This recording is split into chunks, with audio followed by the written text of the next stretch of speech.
You talking like you the biggest boss. You run shit. You canceling. We gotta get niggas out here for the culture. And you sold under 90,000? What?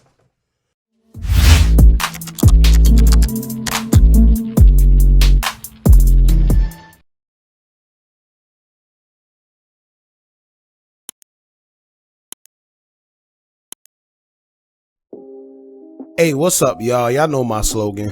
I don't know it all, but I know what I've been through. Now, alright, y'all. DJ Akademiks had this gripe with Meek Mill, and he had it for a long time. So every time something come out about Meek doing bad, or he just slip up and do something foolish, usually DJ Akademiks is right there to pick up and talk his mess. Alright, so you know, pretty much this is what it is. Meek Mill sold 80,000 his first week. You know, and like I said, DJ Akademiks, he got this gripe with Meek Mill, and I kind of understand why, because y'all gotta remember, in the beginning of DJ Akademiks' career, Meek Mill tried to pretty much kill his career, saying he was a backpack dude. He shouldn't have no type of say so in music. He's a YouTuber. You know, he used to make a bunch of threats towards him. And a lot of people thought DJ Akademiks would be done, you know, because at that time Meek was buzzing. What's that song that came out? The intro came out. Meek was on fire. Somehow DJ Akademiks prevailed, man. To be honest with you, I didn't think Ak would be where he is now. And as much as I disagree with a lot of things he says and the trolling he does, I must commend him because he made his own lane in his blogging world and actually came a long way, pretty much more than I expected. So, you know, I personally didn't think he would last as long, but y'all know how much America loves controversy, so here we are. Now, as the week closes out, first week numbers have begun to surface, and of course, Akademiks has something to say about Meek's first week numbers. Now, it's been reported that after the first week numbers came out, Meek will only go on to sell 80,000 units in his first week. You know? Now, to most people, 80,000 units in the era of the streaming world is pretty good. However, Akademiks' point is that Meek is supposed to be this big artist he portrays to be. So there's no way like he's only selling 80,000 units in his first week. Then he did a comparison of everybody's first week recent sales. He compared Drake, Taylor Swift, Kanye West, and a few others. Then he went on to tweet, quote, "Damn, bruh. Damn, bruh said he was a big dog and sold 80K. And then he followed that with another tweet saying, quote, "Men lie, women lie, numbers don't." And, you know, pretty much that quote was made famous by your boy Jay-Z. You know, pretty much saying that, you know, you can say whatever you want. You know, you can say he's the best, this man's the best, this, that, this, and the third. But everybody lie, but them numbers don't. When them numbers come out, you know, it shows who really is the people's champ. Now, somewhere along the lines, those lines get blurred because one minute a person will say, "Oh, well, this person is better than this person. That person is better than that person." Then they be like, well, the numbers, when it comes to albums, say something totally different. But then now those people go back on their word and be like, well, you just can't trust numbers. You know, it's different, it's fake, and Because if you want to be, you want to keep it 100. At the end of the day, if you put Drake against a lot of your favorite artists, he would be considered the best, the GOAT, because his music numbers is impeccable. But like I said, this is where the lines get blurred. So I don't know. We're going to get into all that, man. But before we do, make sure you like, comment, share, and subscribe. Hit that bell so you're notified every time we drop new content. And I swear, it's lit here. So join one of the latest games so you can stay updated with some of the realest content. Now let's get straight into it. Now, although 80,000 units isn't that bad for a first week, I guess to make Akademiks' point a little more clearer, what he did was he went further to explain that everybody downplayed Drake's album, you know, the new Certified Lover Boy album. Alright, stating that it'll only have no replay value to it. It ain't that good. But yet, it still moved 115,000 units in its fifth week. Alright, in its fifth week alone after being released, whereas Meek has yet to only hit 80,000 to 90,000 units in his first week. So, Akademiks also took to Twitter to show us some recent artist first week sales, which also included Kanye West at 39,000 units alone in its 6th week. Rich the Kid and Lil Wayne at only 15,000 their first week. NBA YoungBoy selling 70,000 alone in his 2nd week. And Taylor Swift at 154,000 after she released some vinyls of her already done album. So shortly after this tweet about Meek only selling 80K, few hours later, I guess SoundScan or the streams and everything updated, and it clocked Meek out at about 93,000 total. Alright, so then Akademiks also took to his live stream via Twitch to announce that Meek has paid blogs thousands of dollars to promote his album release, and it still didn't get the reaction that he wanted. Alright, now Meek isn't the only one paying these social media blogs to promote and make a project bigger than what it really is. NBA YoungBoy does it, 6ix9ine does it, a whole bunch of artists do it. Alright, now is it a form of cheating or is it unfair?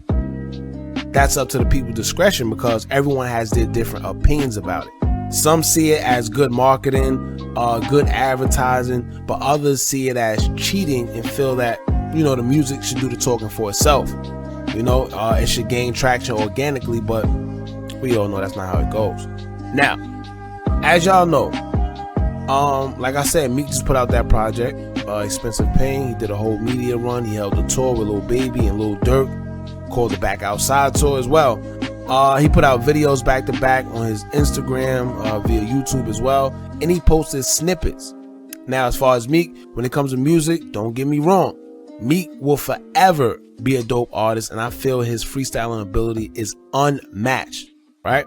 However, follow me. When it comes to making songs,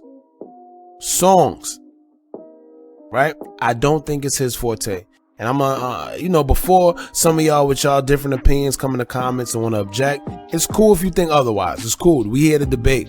All right, that's what the comment section is for, so we can go back and forth. But hear me out. Meek have a lot of songs I like, and as a music supporter, as a big hip hop fan for a long time, I have songs that I listen to for different reasons. All right, like we all know that certain songs put you in a certain mood. All right. So I could go from listening to Meek Mill, but then probably listen to some Drake, but then listen to some Carl Thomas on you. You see what I'm saying? That's a throwback for you youngers or whatever the case may be. But my point is, that's an example of music putting you in a different mood. Like I may listen to different songs and different artists that everybody probably won't listen to, but it's to put me in a certain mood. It depends on the mood I'm feeling. I'm probably feeling happy one day, I want to listen to some Pharrell. I'm probably feeling lonely, depressed, I want to listen to some Drake or so. I'm just in my mode. Now, there's songs to this day that I've heard when I was in my teens that if I hear it now, it brings me back to that same place that I was at when I first heard it. That's what real music does. That's the impression music is supposed to have on you. And there's not a lot of artists that can leave that impression in today's day and age. So, in Meek's concern, as of lately, he has been switching it up a little bit and being a little more open and vulnerable in his music because, as we know, it wasn't always cool for rappers to show emotion in their music. When you thought of rappers and hip-hop artists, you thought of hardcore, gritty, gangster, flashy diamonds, plenty of women at their disposal. That was considered hip-hop, underground, b-boy dancing. But then you had your Drakes come along and change the narrative, and I remember when everybody clowned him for singing and rapping together and showing emotion. But now look, and that's a lesson we all can learn. When you do something first, everybody ridicule you for it until you get some type of success in it, and then everybody jumps on the bandwagon. But anyway, that's another story. So fast forward to today, even though Meek is switching it up now, I think a lot of his topics and a lot of the things he rap about, they sound the same. Once again, Meek is a great rapper, but being a rapper and knowing how to make a song is two different things. Eminem is a good example of a guy that knows how to make music because he could go from saying, hi, my name is what? My name is Chicka Chicka Slim Shady. He could go from that playful song to giving you hard bars and hard songs like Renegade that had Jay-Z in it, in which both of them killed it. You see what I'm saying? That's an example of versatility.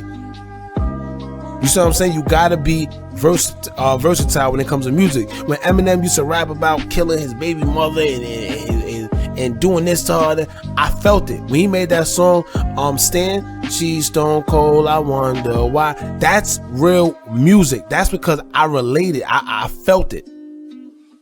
You see what I'm saying? I wasn't an Eminem fan to that extent, but there's people who are or were Eminem fans to that extent, and it resonated with them through his music. Now, when it comes to Meek Mill, it was a time all Meek would talk about is that yellow rollie on his wrist, the Aston Martin, and the nappy braids. You see what I'm saying? People caught on. I remember people were making memes on Twitter about him talking about he rapping about the same thing over and over. All right. And although he have gotten better with the things he speak about now, I feel the content of his music stayed the same. And that's why he gets ridiculed the way he does about his music. It's not about him being an artist. Because we all know that Meek can rap. We know Meek is one of the top. When it comes to lyricism, when it comes to rapping, them gritty lyrics, Meek is up there. But the whole narrative of not having it growing up, I was poor, I didn't have this. The whole I'm in the hood narrative, the whole I come from the trenches and I speak for the streets, I came from nothing. Look, me personally, that's cool, right? But there's a time and place for everything. You got to give people a variety of things. When you making an album, when you making music, it's called balance. I believe there should come a time in your career where you stop talking about all that, because if you've been out that environment for more than 10 years, why are you still talking about it? This is what makes Jay-Z the artist that he is, because yes, he still talk about, the drug selling, he did this, but he also have them songs, or sometimes he mix it up to where he tell you like, yo, listen, invest in this, do this, buy the block. I bought this. I could have bought Dumbo when Dumbo was this amount of money, but now it's this. You see what I'm saying? You got to switch it up. Grown man music. But we all know that poverty is a big business. We all know that appealing to the less fortunate and making it seem like you the hometown hero is a big business. And I don't knock it, but this is why you never see certain artists grow to that next level, because they keep talking as if they still in the streets. It's been so much times you could convince someone that you out here shooting and doing this and that and you already rich. Make it fun. Give your music some substance. Talk about real life situations that can resonate with your fans. This is exactly why guys like Biggie and Tupac had such an impact at such a young age. They was relating to their fans. When Tupac dropped Brenda's Got a Baby, you know how much Brenda's was out there giving away their kids because they couldn't provide? Or because they was too young to be a parent? Or they were scared to tell their parents that they are now parents? You see what I'm saying? This is music that resonated, that people was able to relate to. Biggie came out with Ready to Die. You're nobody till somebody kills. Things like that. Everybody could relate to. That's how you stay in touch with the fans. That's how you keep people wanting more. And this don't only go for Meek, but it just so happens that he's a topic because the subject was based around him. But a lot of artists start off with a bang, but they just can't exceed to that next level, and I feel this is why. Now, as far as Akademiks and Meek Mill, this has been like a little high school rivalry amongst the two for a little time now, and it seems like DJ Akademiks is basically saying that Meek is acting like his music is doing more than what it's actually doing. Alright, like he makes it look good by all the fancy cars, jewelry, and all that you see on Instagram, but in reality the sales and the streams aren't adding up. Now, I don't know about y'all, but I definitely checked out the tape and it wasn't that bad, man. Like I said, the only thing he probably got to change is like the substance, the content, just a little bit. He's singing a little bit more on this one, but judging from what Akademiks is saying, it's like he's just trying to say he got the people fooled in with so much words or whatever the case may be. And I can't lie, Akademiks is playing the dangerous game because no artist likes to get called out like this, man. I don't care who you are. DJ Ak, he get that Henny and he starts streaming and he turn into somebody totally different. I'm sure he pays a whole lot of money in security. He has to. You know? But anyway, man, y'all let me know how y'all feel about this. Do y'all feel 80,000 or 90,000 units sold in his first week is a good or a bad thing? Do you think Meek gotta, touch up on his skills? What y'all think? What y'all think about this, man? How y'all think about Akademiks and Meek Mill whole rivalry going on? Let me know how y'all feel in the comments below, man. Don't forget to like, comment, share, and subscribe. Hit that bell so you're notified every time we drop new content. And remember, as long as y'all keep on watching, I'm gonna keep on dropping. And I'm out.